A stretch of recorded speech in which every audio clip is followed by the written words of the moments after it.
Thank you so much, Carlo and Sandra. Our opening words this morning are taken from the poem Impossible by Harry Baker. If you like this work, you can hear Harry reading his poetry on several social media sites. So here we go, Impossible. I'm finding it too easy to tell myself it is too hard when facing the end, that it's too late to even make a start. But if we take impossible to mean that we don't have a chance, we have lost sight of how unlikely it was that we would get this far.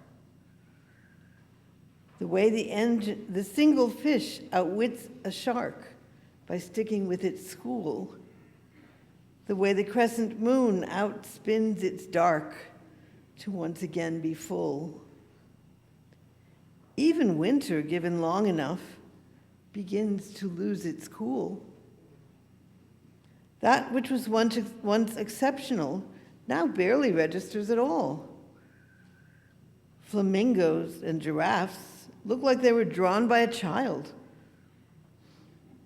We can't begin to comprehend all of the ways this world is vivid and wild.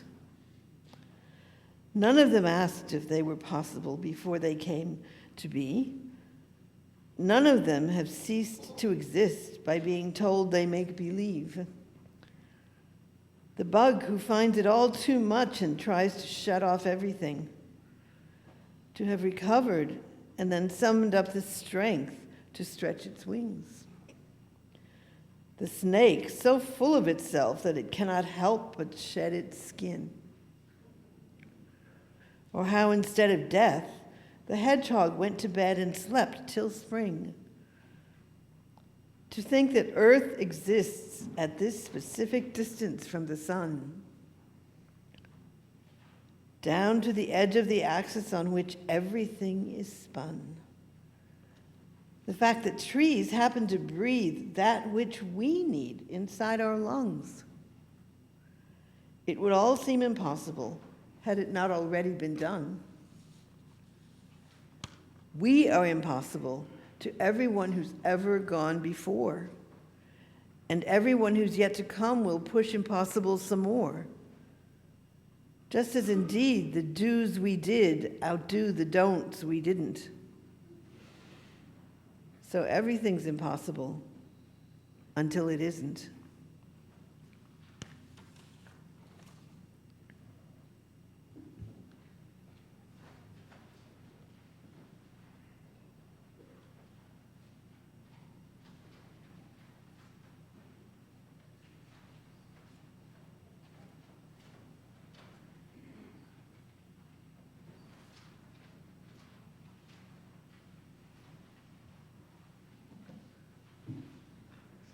We light a chalice as a symbol of our coming together. And our opening hymn is number 126 in your cloth-bound hymnal, Come, Thou Fount of Every Blessing.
So welcome to First Parish in Bedford, a Unitarian Universalist congregation where we come together every week as a people with diverse beliefs and a shared commitment to bring more peace, more love, more justice, and more joy into the world.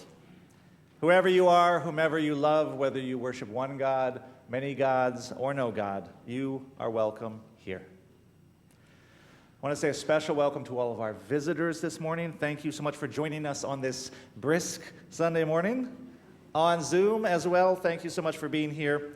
Here in the sanctuary, if you are new, you are invited to fill out a blue connection card, which you will find along the pews. You can fill that out, give it to one of the ushers during the collection time, or leave it at the membership table, which you will find right outside the social hall.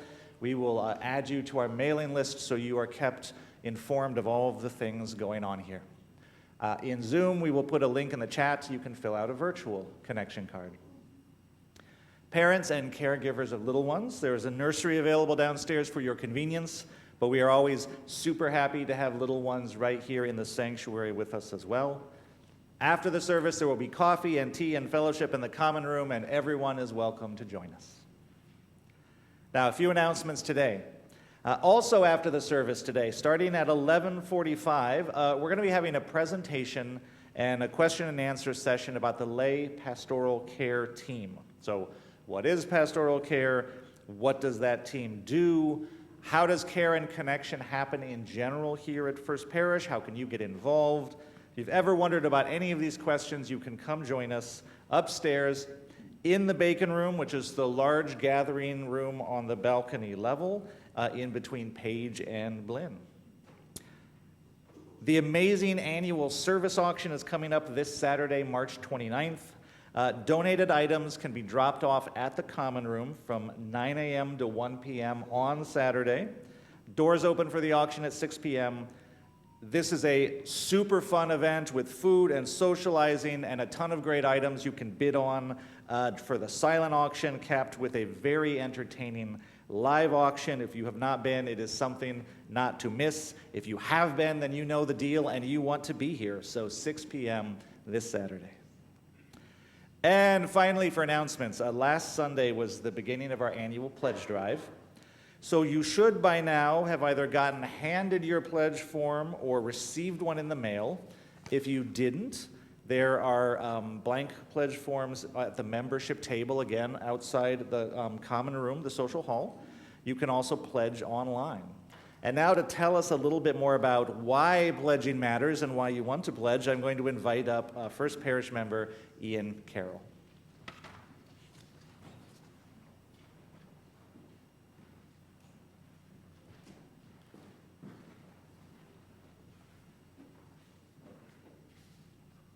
Good morning, everyone.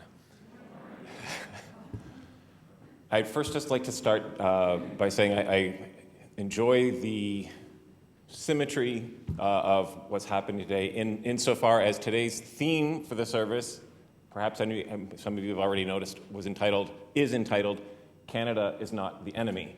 And I happen to be one of the few Canadian passport-holding members of this congregation, along with Dorothy. Is there anyone else? Jamie, I'm sure, will have very good evidence coming up, but I would like to say Canada truly is not the enemy. Additionally, when Sarah Dorr invited me to give this stewardship moment today, it also struck me as being sort of coincidentally appropriate because I realized that today is almost exactly the 10th anniversary of the first time that I gave one of these stewardship moments. And so I decided to do what any reasonable person would do. I went back to find the words that I spoke that day so that I had less work to do this morning. So I'm actually going to start by reading how I concluded what I said last time. So I quote, "Ultimately, I think that my journey to First Parish can be summed up by the offering's weekly refrain. Freely we have received, freely we give. You see, in that statement, receiving comes before giving. Goodness knows I have received. Now every week coming here, I see old friends, new friends, acquaintances, familiar faces, and even strangers, and I don't feel uncomfortable. I feel like I belong here. I want to return your generosity and some of what I've learned from all of you. I'm prepared to freely give, even if I'm not always sure how to do that." End quote.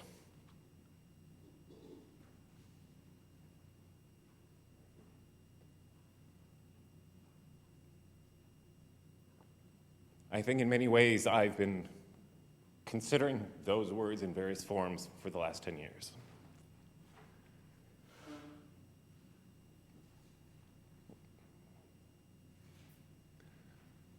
And as it turns out, I actually feel like I have found ways to give. I'll provide two examples. Number one, with the help of the music committee and Brad, just last week we hosted our 4th annual Irish celebration. And those of you who have been before or were last week understand what that means to me. For the moment right now, I will simply share with you and say that last year, the 3rd annual Irish celebration, I was unable to attend because I had only been at home for 48 hours after surgery for colon cancer. Why do I bring this up now? Because the event still happened, and even more so,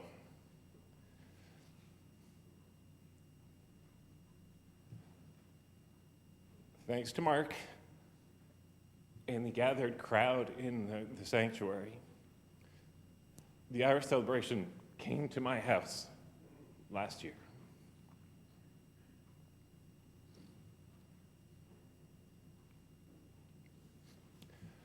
The second example I wanted to share, which was perhaps the most impactful way I've contributed so far and was certainly the most time-consuming. I had the honor of participating in the search committee, and I see some of my delightful, adored friends in the audience this morning. It was truly an honor to be part of that process and to be part of the team that eventually recommended the hiring of Reverend Jamie as our senior minister. So what's my point in sharing all this? To continue with the search committee, on our initial meeting, each one of us explained what our motivations were for participating in this process. And for me, having felt like my family was so frequently on the receiving end of the generosity at First Parish, I felt like this was an opportunity for me to finally give back in a truly substantive way of rebalancing the scales between giving and receiving, if you will. As I stand in front of you this morning, however, I will humbly tell you it didn't work. I didn't rebalance the scales. At the end of the search, after literally hundreds of hours spent on the process, and those of you on the committee know that, I felt not depleted but full. I didn't feel like I was supporting the community of First Parish. It was continuing to lift me up.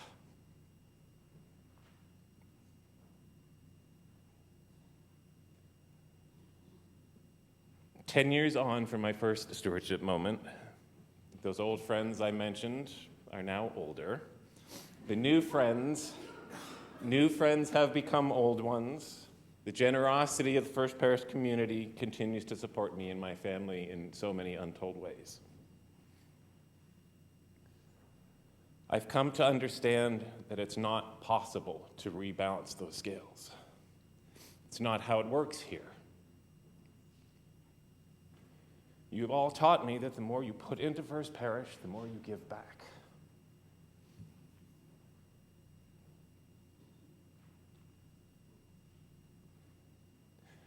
So here's my challenge to all of you. Try to tip the scales to see if you can give more to this church and this people than you receive from it. I bet you can't do it.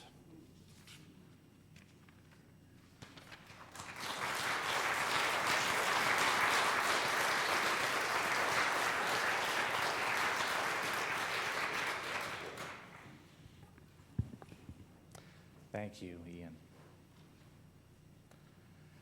Now, your order of service says our unison affirmation comes next, but we're actually going to switch the order up just a tad. because we're going to have our new member recognition ceremony now, and the unison affirmation is what closes that out. So today is our new member Sunday, where we recognize our new members from the last year and formally welcome them into the community. So I would like to invite up to the chancel Dave Southard, our membership chair, Rebecca Neal, our clerk, and Stacy Chandler from our parish board.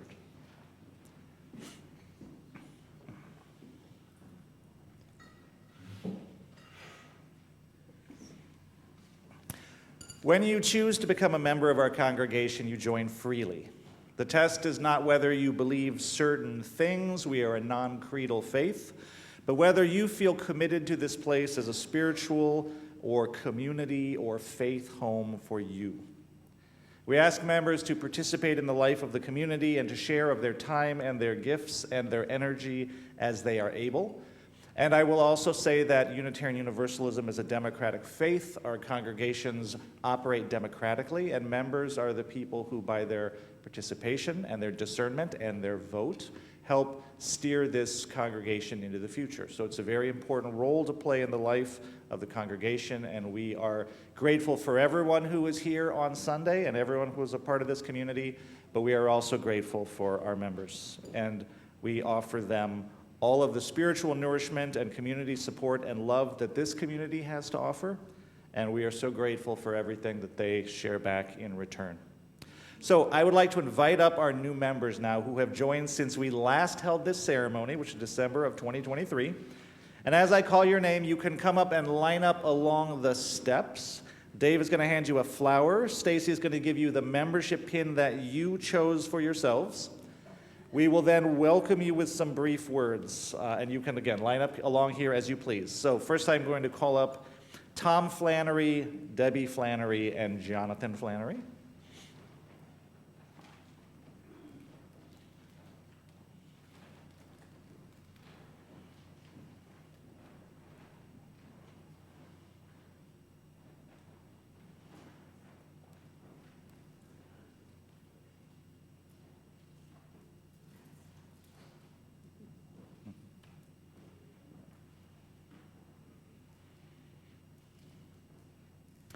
I'd like to call up Clinton Fuller.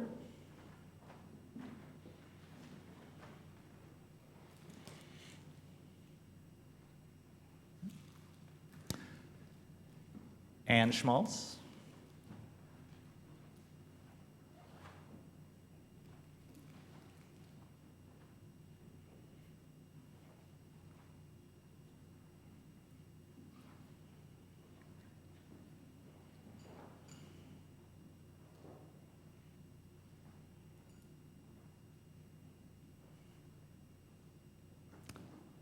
Richard Circo.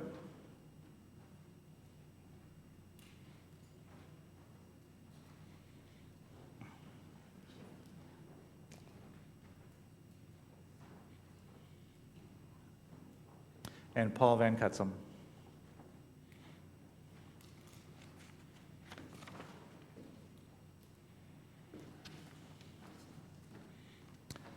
And now our clerk, Rebecca Neal, is going to share a few words with you.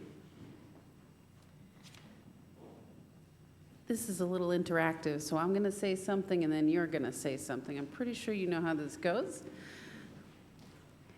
Friends, you've joined a free church, a church with a proud heritage. No creed will bind your heart and mind. Live and speak as freely as you are able with clarity, integrity, and courage. And now I'll ask the congregation to rise as you're able and speak the congregational response. We welcome you to our liberal religious community. In light of truth and the warmth of love, we gather to seek, to sustain, and to share. Let us worship together in such affection that our differences strengthen one another. And now you may remain standing as we recite together our unison affirmation, which is in your bulletin and also in the insert in your order of service. Love is the spirit of this church, and service is its law. This is our great covenant. to dwell together in peace, to seek the truth in love, and to help one another. El amor es el espíritu de esta iglesia y el servicio es su ley. Este es nuestro gran pacto, vivir juntos en paz, buscar la verdad en espíritu de amor y ayudarnos los unos a los otros. Welcome.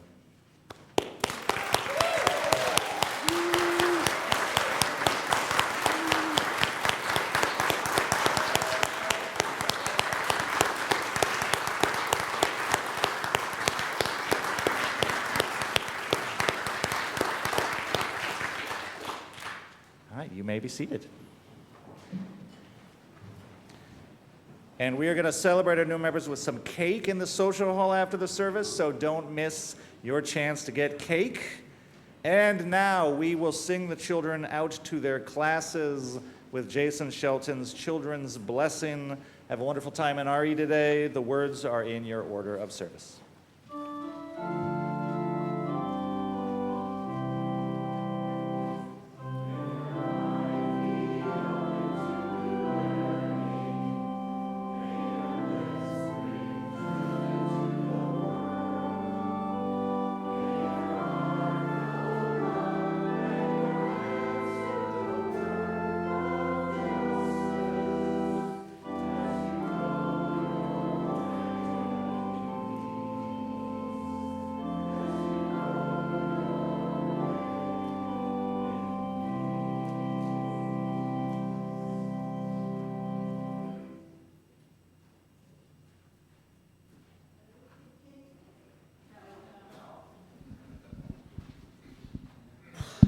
There we go. Good morning. I'm Liz Connors, a member of the lay pastoral care team, and this is the time in our service when we invite you to come up and share a joy or concern.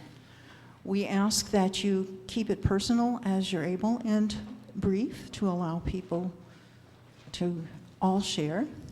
After hearing from folks in the service, we will go on to Zoom. And I will be at the candle stand at the end of the service if anyone wants to light a candle in private. Okay, I'm going to light this last candle for the joys and concerns that we hold in our hearts.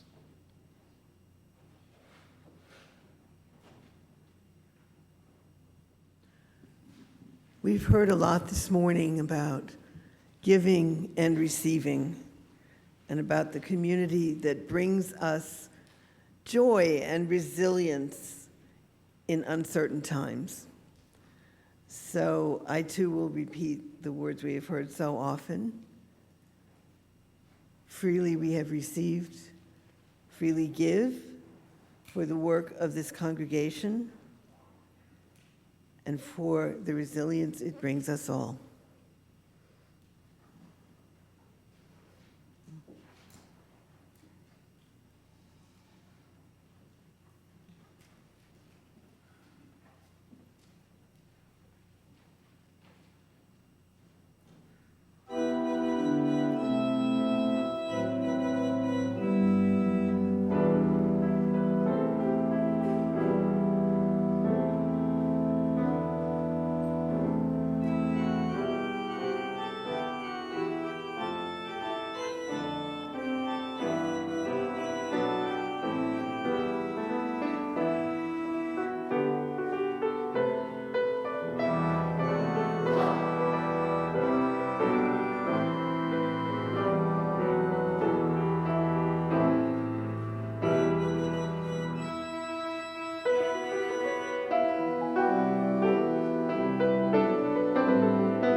Full disclosure, right here at the beginning. My grandmother was a Canadian, a straight-up Canadian who served her country in World War II and fell in love with a handsome American GI along the way, and then followed him back to America to get married and start a family. My mom is eligible for Canadian citizenship as an American born to a Canadian. She just needs to fill out a form. I am not eligible for Canadian citizenship as a second generation Canadian American. I checked. But I don't feel a strong pull to the grandmother land. I've not been to Canada outside of one childhood trip that I barely remember. And yet I also have always had a certain fondness for things Canadian. The Great White North album with Bob and Doug McKenzie. I played that cassette tape endlessly at age 10. Right? Take off. Michael J. Fox, huge movie star of my teenage years. All right, let's see how much these keep coming. The rock band Rush. Are you a member of the rock band Rush, Ian? My wife said it's my home airport. Eugene Levy, Dan Levy, etc. Canada has always seemed A-okay to me. And I do still have family living there. And I think I'm being fair and objective, despite my Canadian entanglements, when I say that Canada is not the enemy of the United States. Something that I never thought... Something that I never thought I would have to say. Words that I never thought would be coming out of my mouth. Canada is okay. Canadians are famously pretty nice. They have been a really good partner to the U.S. for a very long time. We should not make them our enemy. We should not be talking seriously, about annexing Canada. Another thing I never thought I would have to say. I call or write my elected officials kind of a lot to give them my perspective about all kinds of various issues, as you should as a responsible citizen. And I never imagined I would never even need to offer my hot take on invading Canada. But there's been a lot of that going around lately, right? Like, we don't want an American king. Another thing I never thought I would hear myself saying. But someone does have to say these things, apparently, because the President of the United States did actually say out loud only a few weeks ago that Canada only works as a U.S. state. And I think that the people who most need to say these things are the people who voted for Trump in the first place. And I don't think they should feel bad about that or reluctant to do it if they agree that, hey, Canada is not the enemy. So vote is a binary thing, right? Political candidates themselves are a complex mix of promises and goals and agendas. Some are serious, some symbolic, some probable, some improbable. But when we finally cast our vote, it's a binary choice. Even though we rarely agree with everything that our preferred candidate stands for, we make a determination of which mix of promises and threats, positives and negatives, best represents our values and our interests, and we cast that binary vote. In the end, we can only say yes to all of it or no to all of it, to the whole package. And that is why casting that vote is always just the first step. The most important thing is what comes after we vote, and that is holding the candidate accountable for the actual priorities they choose and the decisions they make. That is the most important part of the election process. So in 2007, for example, as a private individual, I was out knocking on doors for Obama. I supported him as a candidate. I voted for him. He was not a perfect candidate, but he was my preferred candidate. But when I began serving my church in Indianapolis in 2012, the very first sermon I actually delivered was a sermon severely criticizing President Obama's program of drone warfare that we were carrying out in Iraq and Afghanistan and other places, which I considered a deeply troubling program that was tantamount to assassination. Some of my congregants appreciated my raising the issue. Some of them were actually quite mad at me because they thought I was not supporting our soldiers who were in harm's way. So it goes. I had other criticisms of Obama. After 2012, Obama began deporting immigrants so aggressively he became known as the deporter-in-chief. And I preached several sermons around that time that were quite critical of his immigration policies. Some people appreciated that, some did not. So it goes. The most important part of voting is what happens after you cast your vote. It's the follow-up to keep politicians accountable and let them know clearly when you are not happy with what they're doing. We are not supposed to be, and we shouldn't be, loyal to politicians or political parties the way we are loyal to our sports teams. Go Colts. We need to hold them accountable. So, speaking to Trump voters and Trump supporters for a moment here, sincerely, if you voted for Trump because you are concerned about government waste and inefficiency, I respect that. No one wants waste and inefficiency. For me, that was not at the top of my list of important issues facing the nation in 2024, but different people have different lists. And if what you imagined was not the wholesale dismantling of entire departments of our government, the mass firing of veterans and threats to reduce or eliminate Medicaid, Medicare, Social Security, then now is the time to speak up and say, this is not what I wanted. If you voted for Trump because he ran on a platform of peace, of getting us out of wars and keeping us out of wars, I respect that. And he did not mention on the campaign trail anything about invading Panama and seizing Greenland and occupying Gaza and unleashing the U.S. military on Mexico and, yes, annexing Canada. All possibilities that he has seriously raised in just his first 2 months as president. That's a lot. He might have mentioned those things. And if you voted for Trump as a vote for peace and you're now a little dismayed to learn that we're aggressing on Canada, seriously, you should say that loud and clear to President Trump and to your representatives. If you voted for Trump because you believe there is too much chaos at the border, or the pace of immigration is too fast, or you believe no one should be allowed to enter this country illegally, many Americans agree with you. But, for example, President Trump just revoked the legal status of 530,000 Cubans, Haitians, Nicaraguans, and Venezuelans who all came here legally. Overnight, he created 530,000 people who are now subject to arrest and detention, and he is saying need to self-deport in 30 days. And these are people who came here legally and were here legally until that moment. They're working, they're paying taxes, they are part of our communities, right? These are people who go to church with you. These are your kids' classmates at school. These are the people who are caring for your elderly parents at the assisted living facility.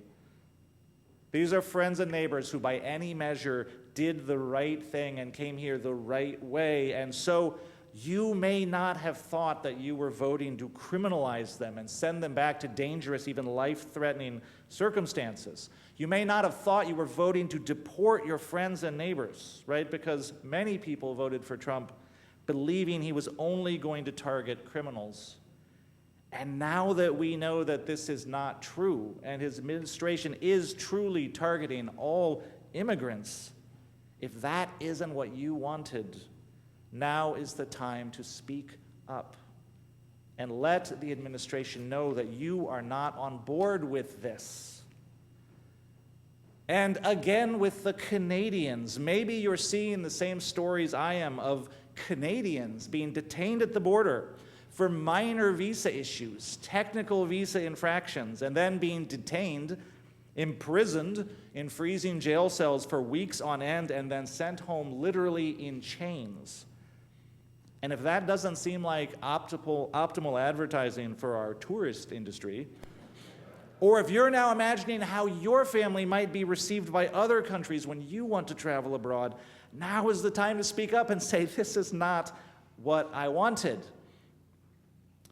And then there's the truly disturbing story of 200 plus Venezuelans being rounded up and disappeared into a prison in El Salvador with no due process, no trial, no hearing, sends to a year of hard labor or more. Maybe you heard they were all dangerous criminals. Maybe you have since heard that most of them don't have criminal records. We have no way of knowing. We may never know. If that makes you feel uneasy as an American, if that just seems wrong, you can speak out about it. You can say, this isn't what I meant. This isn't what I wanted.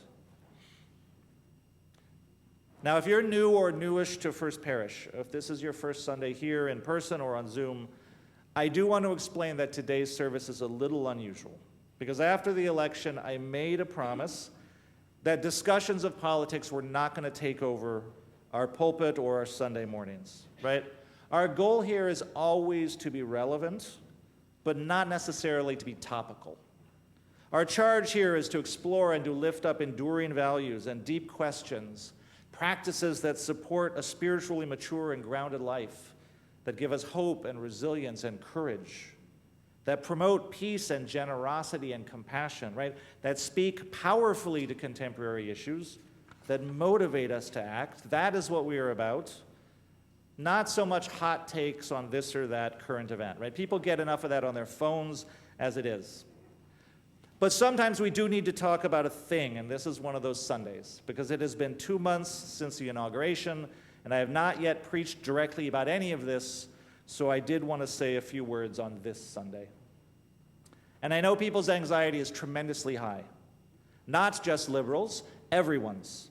Even people who for now are happy or think they're happy about what's going on are anxious and activated by the sheer scope and speed and scale and import of the changes that we're experiencing together. It would be impossible not to be. This is a profoundly destabilized and destabilizing moment in our nation's history, the likes of which we rarely see. Maybe 9/11 compares. Maybe 1968 or the Kennedy assassination. I wasn't around for those last two, but it feels like it's that level of rapid change, repeated shocks and stresses to institutions, and this fear that society is becoming fundamentally unmoored. Everyone is feeling that. So now in the face of all of this, we're having a conversation about who we fundamentally are and who we fundamentally will be. And this conversation involves questions that I never thought we would be asking. Does our future lie in partnership with Russian autocracy or European liberal democracy? Is the president subject to the rule of law, or is it, as President Trump so recently said, he who saves his country does not violate any law?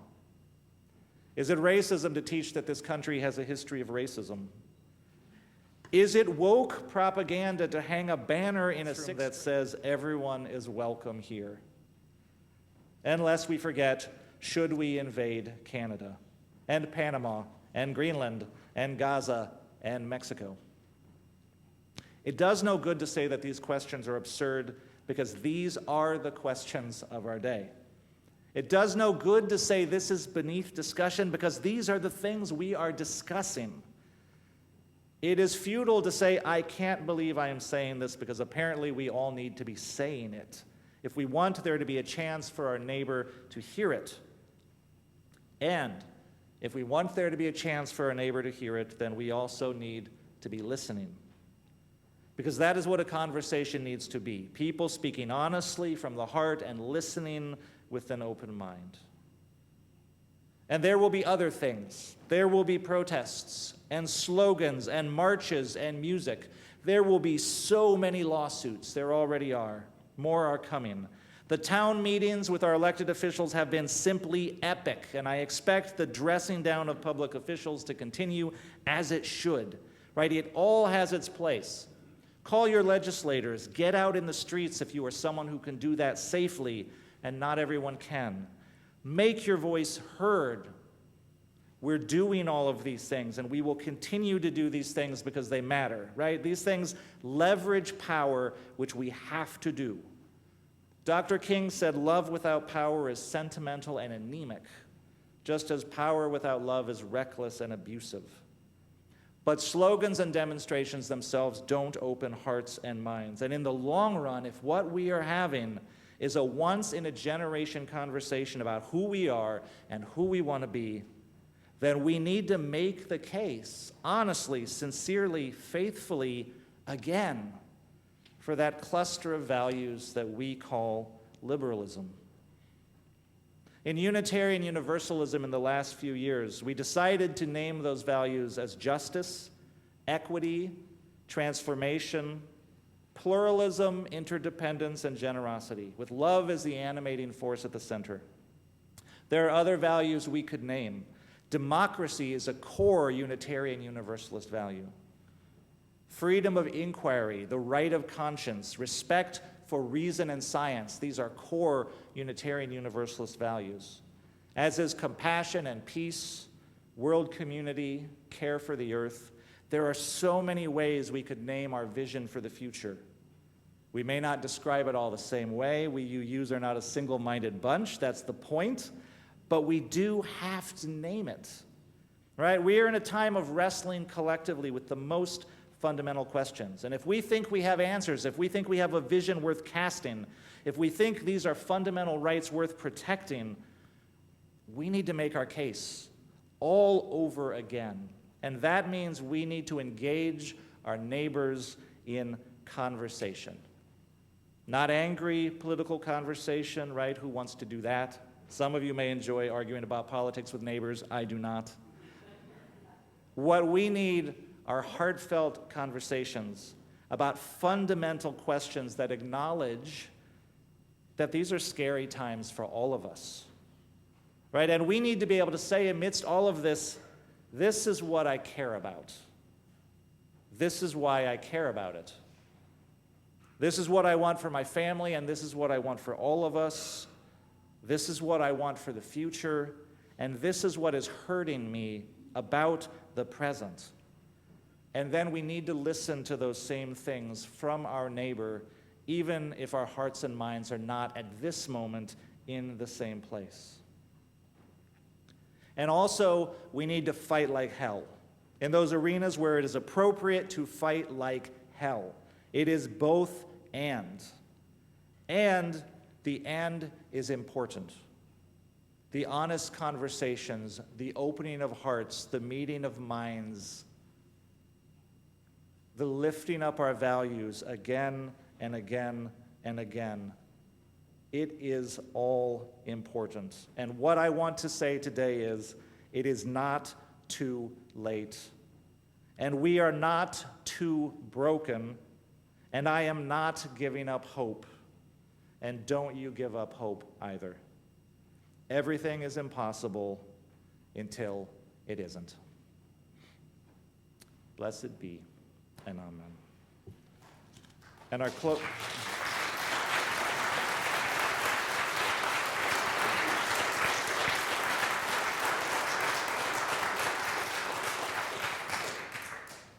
Our closing hymn today is number 318, We Would Be One, in your gray hymnal. Please rise in body or spirit.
Our closing words are by Wayne Arneson.